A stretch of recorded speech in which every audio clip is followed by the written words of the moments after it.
Moving on in our lore of demon magic, our next one is Papa Nurgle's own, the lore of Nurgle. In this video here today, we'll be talking about all of the spells of the lore of Nurgle that we'll probably be seeing in Total War Warhammer 3 as options for the Chaos Demons, or for hopefully new lords or hero choices for the Warriors of Chaos that allows them to use the lore of Nurgle. Let's start off, as always, with the lore attribute. We'll then move into the signature spell, as well as the remaining spells for the lore of Nurgle. The first one, the lore attribute, is bloated with disease. Nurgle is the Lord of Decay, and he blesses those who spread plague in his name by bloating their bodies with foul vitality. Now, this is an interesting one, because it increases, the way it works in tabletop is that when you roll to resolve spells, if you roll a 6, it increases the wizard's wounds and toughness by 1. So it's kind of hard to really look at that as a one-to-one translation to Total War Warhammer. There's no wounds and there's no toughness. The closest thing to toughness is melee defense, the likelihood of being hit. And the closest thing to wounds is hit points. So maybe every cast of a Lore of Nurgle ability heals the caster, or heals in the radius around him, or it's a map-wide heal, and it maybe gives a small passive bonus to either physical resistance or to melee defense. Maybe those two in conjunction are a little overpowered, but the Lore of Nurgle allowed the Chaos Demons in specific to really crack open the Dark Elves and the High Elves. The Dark Elves and High Elves were at the very top of the tabletop list, with the Chaos Demons being the absolute S+ tier. And what made them so powerful was their ability to constantly make elves do toughness tests. And the way a toughness test works is you roll a dice, and you have to beat your own toughness. Or is it roll under? It's one or the other. But my point is, though, that elves had a toughness universally of 3. Meaning they were almost always guaranteed to, not guaranteed, it was a 50-50. They'd lose it more than they'd win it, is what it really comes down to. I think you had to roll under. Yeah, you had to roll under. I can't remember. It doesn't matter. Someone I know will correct me in the comments, and that'll be that.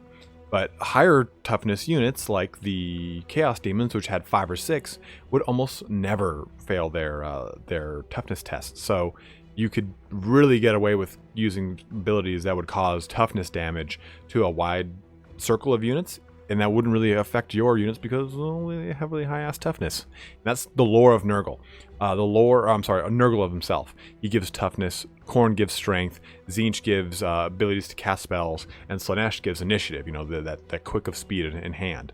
Now, I was just sneak attacked by a cat and scared the shit out of me. But moving on here, Stream of Corruption is our first spell, our signature spell. And the caster's maw distends wide like a serpent before spewing forth a noxious stream of disease and filth that chokes and suffocates the foes nearest to him. Very easy. This one's exactly like a pestilent breath. Weirdly enough, we're going to see a lot of the lore of plague from the Skaven, and oddly enough, the lore of life. Father Nurgle doth giveth and doth taketh away, and that's kind of his thing. Is he represents the circle of life, both atrophy as well as empathy and growth and stuff like that. So that's why this is going to be such an eclectic list. But Stream of Corruption is very, very similar to it's a teardrop shaped template. It's very similar to just simply Pestilent Breath. I think it's just going to be pretty much a carbon copy with different actual graphical effects. Now moving on to our next ability, Miasma of Pestilence. The caster's followers effuse a ghastly odor, a bowel-loosening smell that indicates crippling bouts of violent vomiting in nearby foes. Ooh. So what this does is, it does a reduction to everything in the area of weapon skill and initiative in tabletop. Of course, we don't have those things in Total War. So what I would look at this as is a debuff to melee attack and weapon speed. That would probably be the closest correlation between these two. It doesn't need to be some crazy ability here.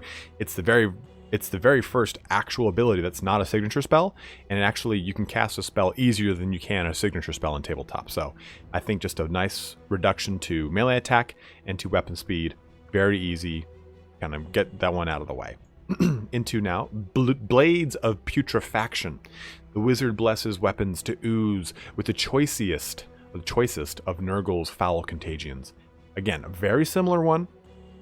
Blessed with Filth was our poison attack ability that we saw with the Skaven. I think it's going to be the same exact thing here. This gives you all your attacks poisoned with a very special flavor of attack. So maybe Blades of Putrefaction is a Sundering Armor poison, or maybe a different poison that is exclusive to the lore of Nurgle. I think that's how they can kind of differentiate that, is by creating a poison that's a little bit different. Just like we get with Blessed with Filth, it's a different Blessed with Filth. It's a different poison than a normal poisoned attack, which I kind of like.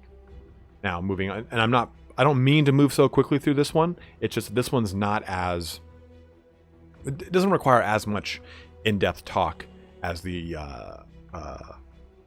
Lore of Tzeentch does. Lore of Tzeentch is a lot of damage spells with a lot of complexity to them.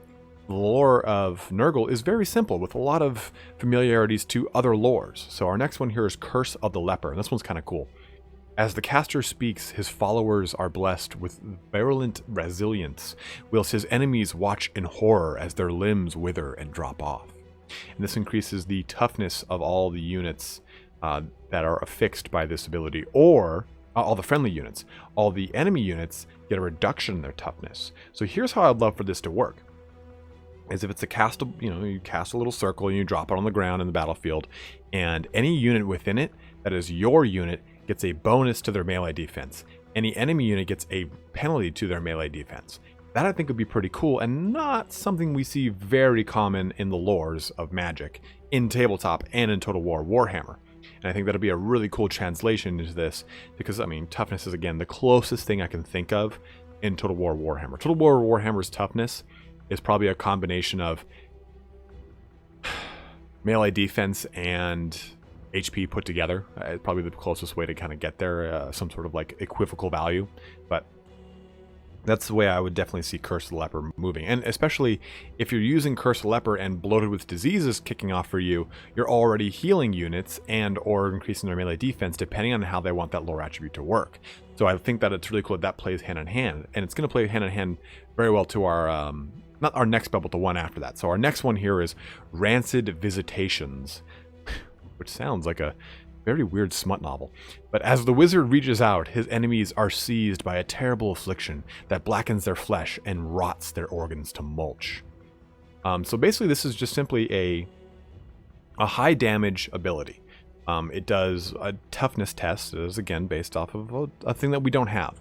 But I would see this almost like a Fate of Buna. I mean, basically just an ability that does a lot of damage, or a high amount of AP damage, kind of playing into the whole Nurgle rotting things from the inside out type of way. I don't think it has a lot of crazy mechanics because of this need to do toughness tests in tabletop. How are we going to see that translated into Total War Warhammer when almost every single one of these abilities requires a toughness test or hinders or increases toughness? That's going to be the biggest problem with its translation across, but I think that just simply giving it other attributes that are similar to the spirit of the lore or the spirit of Nurgle is just going to make it just as fine. Like I said, a magic missile that just does a ton of AP damage is sort of a rotting mechanic. That plays well with me. I'm okay with it. Now our next one here is a bit different. Fleshy Abundance. The wizard generously gifts the fortunate recipient with a growth spurt of the most repulsive kind. Great wobbling mounds of gray-green fat spill out to seal wounds moments after they are formed.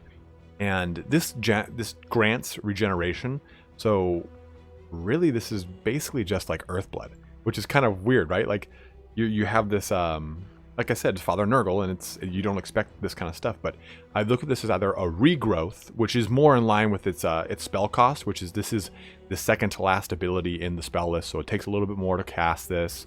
It's a little bit more beneficial. It's not just your typical Earthblood, and it does grant regeneration.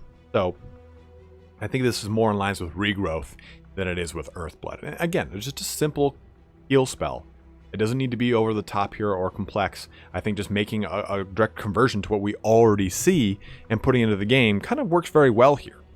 Now our last ability here is, I've got some ideas for this, so roll with me on it. Called Plague Wind. The wizard summons forth a maelstrom of maggots, bile, and blight-ridden fluids to eat away his enemy's skin, flesh, and soul. In the game, this is a magical vortex, and the vortex stays there, and it moves according to artillery die and all that kind of action. Wind of Death is a wind spell, right? This is how I want Plague of Wind to be. I want it to be a wind spell. I want it to span across the whole thing. I want it to do a high amount of AP damage, and I want it to be something that maybe reduces melee defense. But what would be kind of cool here is, for Plague Wind, is if you could overcast it, and you chose the initial direction, but after that, where it stopped, it would then move randomly whatever direction it wants.